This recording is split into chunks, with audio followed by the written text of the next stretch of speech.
Hello. Hello. Welcome to Jazz Brunch. Thank you guys for, let's see, how's this angle? Okay.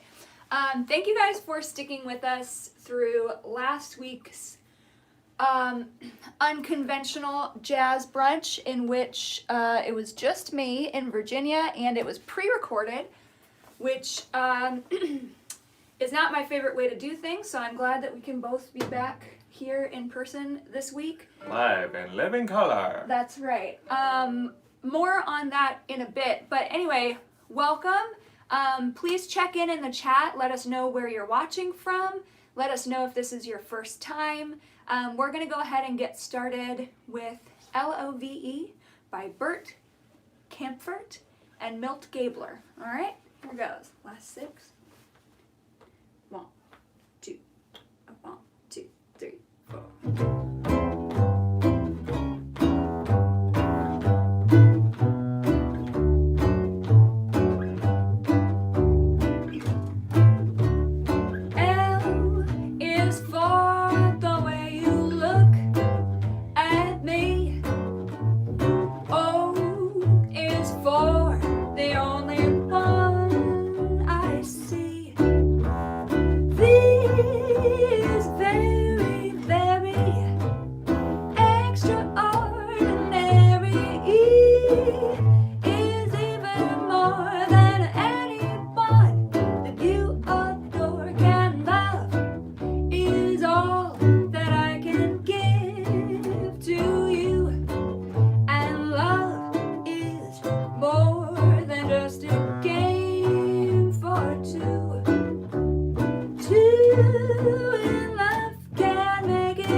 L.O.V.E. Very popular song.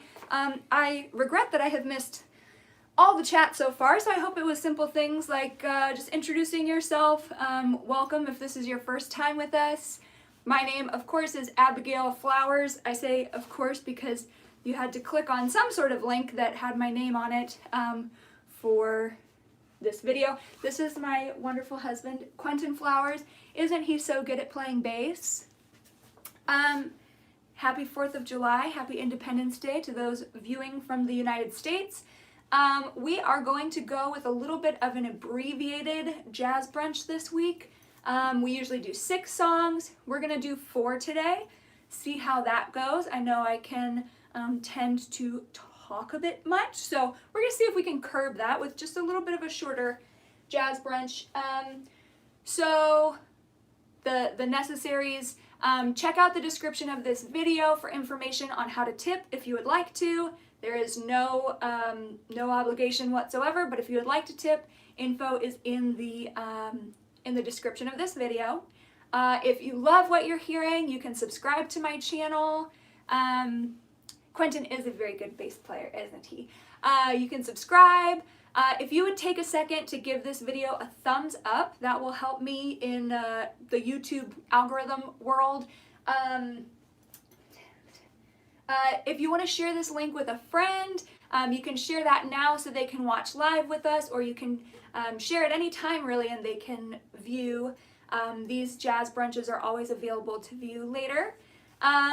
So I'm going to take a second to share something that I am excited about, and I know of other people viewing right now who have personal victories to celebrate. I don't want to share anyone else's news or anything like that. If you have something in your life that you are celebrating this week, please let us know in the chat. I'm going to go ahead and tell you what I'm celebrating, which is that I was nominated for Best Jazz Vocalist in the Nashville Industry Music Awards again this year. Yeah, my parents sold their house, which is huge. They did a massive amount of work and in a very short amount of time. In a very short amount of time, and so we're very excited for them. So my personal victory is that I was nominated for Best Jazz Vocalist in the Nashville Industry Music Awards. I would love if you would click the link at the top of this description, which is nemadigital.com/vote. And you can vote for me. Voting is open to people everywhere. It's not unethical to vote if you live outside of Nashville. So I would really appreciate a vote if you have a second. If you want, I'd also be happy to share my list of recommendations in other categories. There are some really phenomenal musicians nominated, and I want to make sure that they get recognized as well. So anyway, if you have time, I would love the vote. Voting's open for like another month, I think. Great. So the next song that we're going to do is, oh, thank you. The next song we're going to do is an original of mine, and it is a song I wrote for my church, and specifically my church's service tomorrow. So I have never performed this song before, and I sometimes hesitate to share my original religious music because I've always been afraid of offending or I don't know, my friends who do not share my faith, and I recently have realized that I think that is underestimating the people in my life who love me and don't share the same beliefs. I think they are capable of hearing my music and not feeling offended by it. So I'm going to go ahead and share this, which is relatively new. My comfort level with sharing faith-based original music is sort of new. Anyway, this song is called Burden is Light, and the idea behind this is sort of like, imagine that each of us has, well, essentially I believe that every person has like a corner of the garden that is theirs to tend. Like, imagine you have a farm and your job is not to save the whole world. Your job is to tend your little farm and take care of your corner of the world. And so that's the imagery behind this song. 1, 2, 3, 4.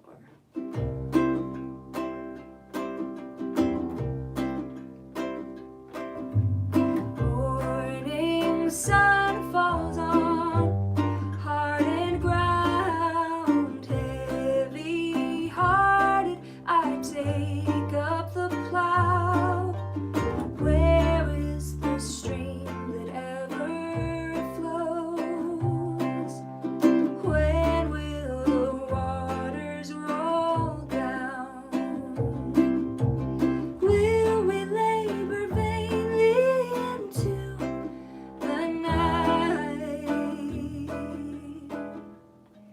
His yoke is easy and his burden is light,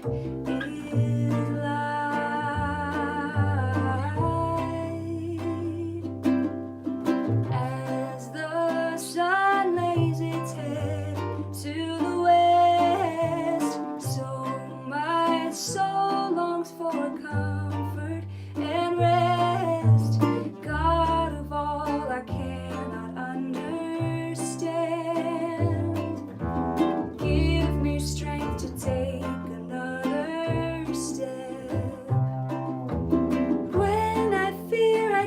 keep up the fight. His yoke is easy, and his burden is light, is light, is light. And when I fear I can't keep up the fight,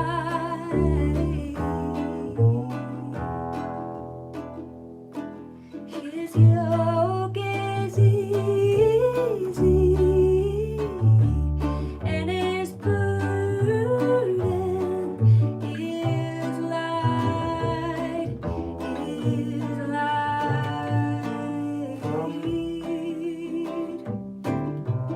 Burden is light, burden is light, his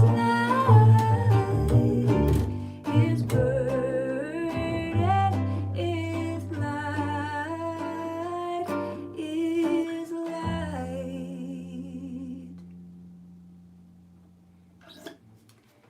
That's my new song, and I'm gonna sing it at church tomorrow. I won't have Quentin with me, unfortunately, but hopefully we'll make a video of that sometime soon. Thank you. Hopefully we'll share a video of that soon, and yeah, I'm really pleased with how that came out. I actually wrote that the section that is his yoke is easy. I wrote that part several years ago. All I remember about it is that it was pretty early in our marriage, and I was just having a really heavy day, and I think, I mean, I've always had a lot of emotional ups and downs, but more so, or my emotional ups and downs have come into much greater control or ease of management in the last 3 years or so. So I think I was still struggling more at that point, and I just had a really bad day, basically, and I wasn't even sure why, but I just remember, I don't know if you said it, or if you sent me a text message or something, but Quentin sent me that verse in it. Oh, I thought it pissed you off. No. I like the story better now. I am very sensitive to people using the Bible to tell me that my emotions are wrong. So, no, not that kind of situation. And I just felt very encouraged. And so I wrote that little refrain at that time, and I've always wanted to work with it. And then the scripture reading for tomorrow's church service, it happened to be that. So anyway, it's time for trivia round 1. Being that it is America's Independence Day, we will be doing trivia questions from American history, pre-1900. Why? Oof. Why am I so bad? Okay. You're so good at putting the ukulele on. Thanks. Okay.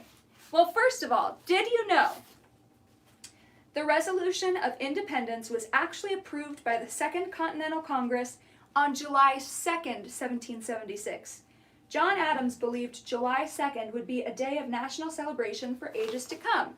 But instead we celebrate on the 4th because that's when it was declared. A la The Office. I declare independence! Even though it was approved on July 2nd. So that's funny. All right. Question number 1. There's just going to be 2 questions in this round. Robert Shirtliff was a notable Continental soldier from Massachusetts during the Revolutionary War. What made him stand out? A. At 6'3", he was the tallest soldier in Massachusetts, with the average man's height at the time being around 5'6" to 5'8". B. He was a highly skilled weaver, and his hometown of Middleborough didn't want him to join the army and risk losing their best weaver. C. He was actually a woman named Deborah Sampson who fought for a year and a half without being discovered. D. He was a close friend of Paul Revere and was often mistaken for Revere on the battlefield, leading him to earn the nickname of the other Paul Revere. So A, he was tall. B, he was good at weaving. C, he was a lady. D, he was the other Paul Revere. Well, Pretty quick consensus on the chat. Shirtlift makes me think shirtless. So I, in my brain, I really wanted to be a good weaver, and he was just so good at weaving. People loved the shirts that he wove himself, and they would just buy them off of his back. But I'm gonna go against that. And that's how people earn their names. Just wanted to share that with all of you. Welcome to the Thunderdome. A beautiful mind here. I'm gonna say Robert was a woman. Yeah. Yeah. Nice. Deborah Sampson was denied. Thanks, friends. Yeah. Deborah Sampson was denied both pay and pension despite her honorable discharge from military service. Really? Eventually, Paul Revere advocated for her, and she was granted a pension of $4 per month. Late in life, she was granted a measure of payback that allowed her to pay off debts before her death in 1827. So, oh, great, I'll get to it. I was about to launch into some more history, but that's the topic of this next question. Sampson was not the only woman to fight in the American Revolution. Which of the following was not a real soldier in the Revolution? A. Sally St. Clair, a black woman from South Carolina who disguised herself as a man and fought and eventually died in battle in Savannah in 1782. B. Abigail Brewer, who successfully rode 50 miles to deliver a cart full of much-needed gunpowder to her husband's company at Fort Lewis in 1777. C. Anna Maria Lane, the first documented female soldier from Virginia, who disguised herself as a man, I'm seeing a theme here, to fight alongside her husband from 1776 to 1781. Or D. Margaret Corbin, who took over cannon duties after her husband was fatally wounded in the Battle of Fort Washington in 1776, stopping only after she herself had been shot in the arm, chest, and jaw. So, A. Sally St. Clair, black woman from South Carolina. B. Abigail Brewer, who delivered a cart full of gunpowder. Anna Maria Lane, the first documented female soldier from Virginia, my home state. Or D. Margaret Corbin, the cannon lady, who got shot all over. Wow. There was such density of details, and that I'm sorry. That's great. I know you're not sorry. Yeah. You're a very good trivia question maker. The consensus from Phone a Friend is pretty strong. Oh, what do they think is So I'm gonna say D. The cannon lady operator who got shot. B. Abigail Brewer, who successfully, she didn't exist. But yeah, all of those stories are wild. If you just Google women in the American Revolution, there was also a pretty interesting section about women carrying out food riots. So they would, men and women went, but the cost of food got so high, they just went and told the warehouses, you need to give us food. And wow. Largely, lot of women behind that. Very interesting. They got food. So they got food. Different from that tea riot. Different from that. Great episode of Malcolm Gladwell's podcast about the Boston Tea Party. All right, what are we playing next? We're going to do a slow one for you. You know how I said this was going to be a shorter jazz brunch? So far, it's shorter. This song is called Misty by Erroll Garner and Johnny Burke.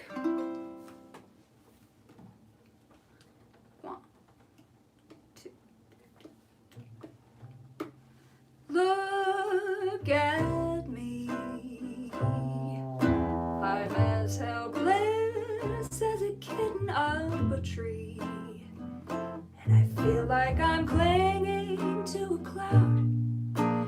I can't understand, I get misty just holding your hand.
For some reason, at some point in my life, that was one of those songs that I was either implicitly or explicitly told was too big of a song for me to sing.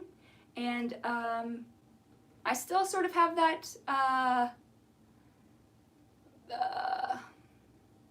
there's a cloud, there's a voice in my head that says you shouldn't be singing that song. And I said, forget it. I'm gonna sing it. My voice is what it is, and it's pretty, so whatever. I'm gonna do it. Time for trivia round 2. And you did it wonderfully. Thank you, baby. Alright, trivia round 2. It's like a dog, like training a dog. Oh gosh. There's a treat! I'm not trying to train you. Okay. Fast forwarding to the 1860s, we're going to look at the life of Harriet Tubman. Thank you so much, Diane. In case you don't know, in case I have not effectively bragged enough, Quentin, so for Quentin's job, a lot of what he does is playing, classical, arco, double bass for film and TV scoring sessions. He does a lot of video games as well.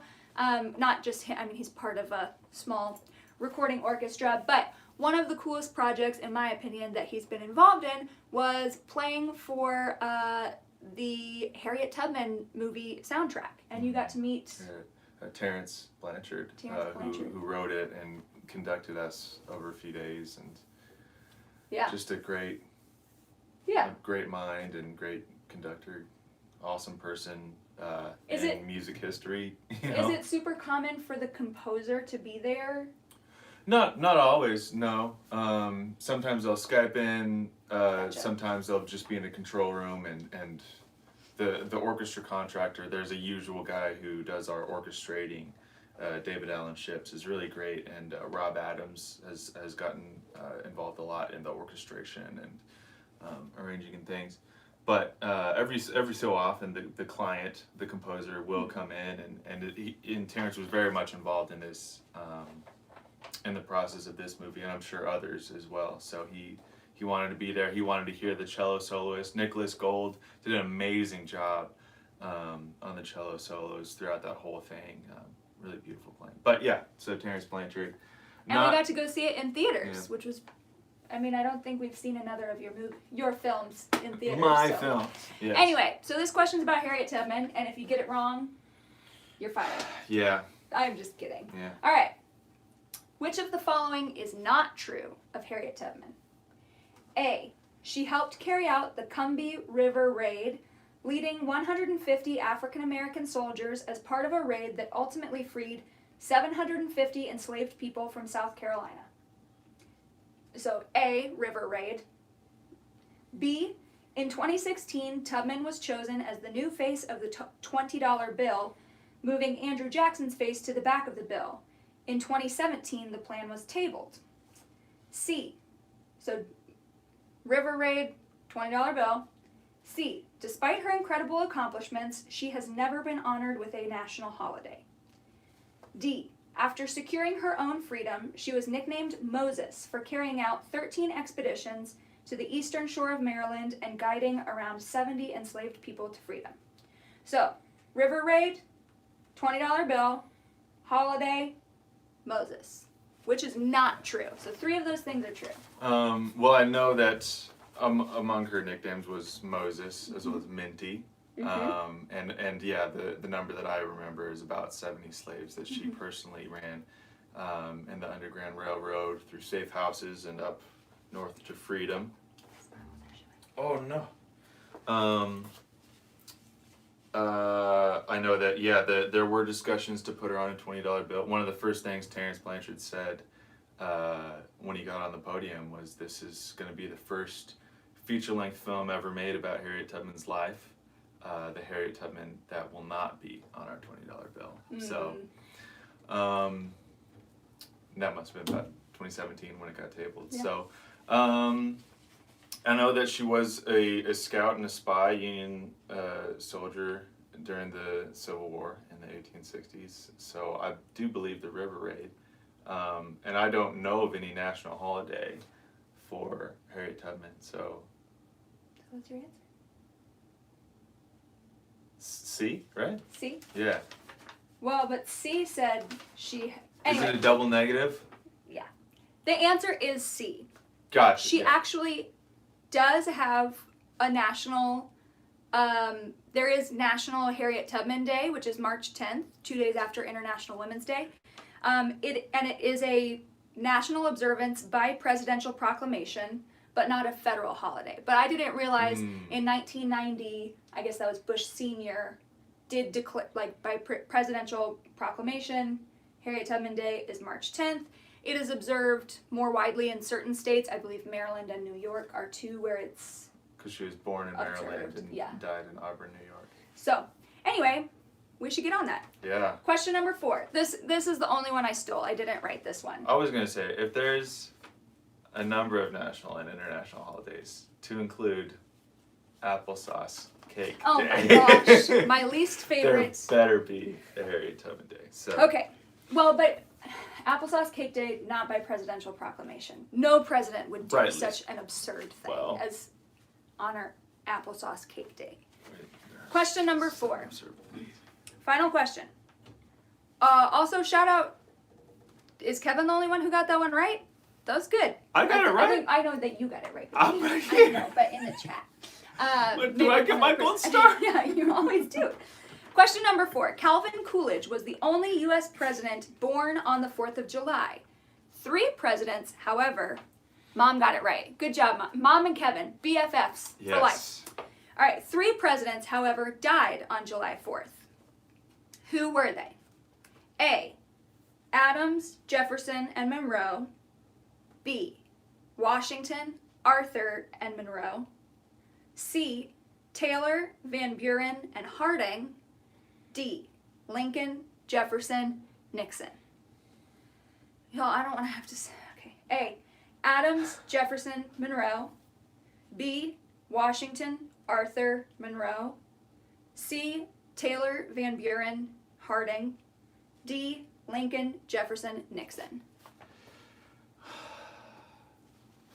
Pretty strong.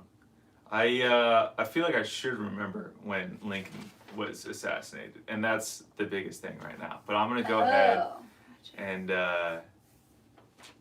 there was a, but I mean Jill and Kevin, unless I'm reading incorrectly. Apparently, it's been a few they're years the axis of correctness. So well, go with whatever they say. Yeah, I'm gonna go with them. Say A. I feel very strong about my friends that have phoned me. Yeah. Well, they phoned you through my phone. Carry the one. Yes, it is John Adams, Thomas Jefferson, and James Monroe, my kin.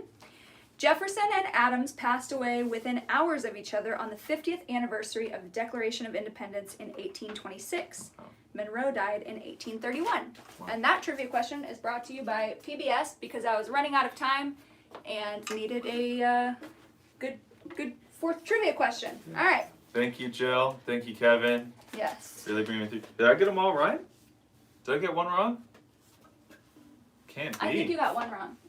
Yeah, I had to get something wrong. All right. Yeah, just statistically speaking. Right. Probably one. I'm not smart. All right, guys. We're just going to play one more song for you. Again, if you love what you're hearing, feel free to subscribe to my channel. You can give this video a thumbs up. That's hugely helpful. If you want to share this link with someone in your life who loves music, that would be fabulous. We will be here every Saturday at 11 a.m. Central. We're going to have to figure out what to do when I travel to Michigan for work next month. We may end up doing, so it'll be 4 weeks that I'm out of town, so we may do 2 pre-recorded and 2 live me solo. We'll see what happens. I'm not quite sure. I welcome your input if you have thoughts on, if you have to choose between, how do we go vote for you? The link is in the top of the description of this video. So it's nimadigital.com/vote, nimadigital.com/vote. Thank you guys for tuning in. The link to tip is also in the description of this video. Please don't feel obligated, but I think that's everything. Thank you guys so much for tuning in. We're gonna close out, and congratulations, Mom and Dad, on selling your house. That's crazy. All right. Ain't Misbehavin' by Fats Waller. And Harry Brooks and Andy Razaf. Huh. Okay. Last 4. 1, 2, 1, 2, 3, 4.